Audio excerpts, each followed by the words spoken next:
instructor deals with very sensitive topics. They want to use breakout rooms with their discussion because they're worried because as you might have noticed, when you're in a breakout room, the instructor can't be in there. It's not like in a classroom where you can walk around and you can listen to what's going on and make sure things don't get heated. So we had a few thoughts on this. First, you might consider breaking your class up into smaller groups so that you can participate in the discussion with them, like I discussed with the question a few questions ago.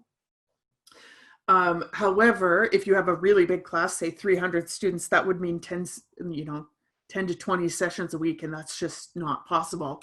So you might need to look at breakout rooms. If you are using a breakout room, I would recommend a few things. Number one, have a way for students to alert you when the discussion is becoming heated, inappropriate, or out of hand. So one way to do that, like I mentioned, there is a call for help button. You might want to talk to students about when they would call for help, what constitutes calling for help, how you will respond, how you will come into the room. If you have a TA with you, which I know budget situations, but if you have a TA who could be there for those really sensitive discussions, you as the host could send the TA to the discussion forum to be there. The calling for help, you do not know who called for it. I know as the host, but no one else in the room is notified who's called for help. Thanks, Allison. That is a good point.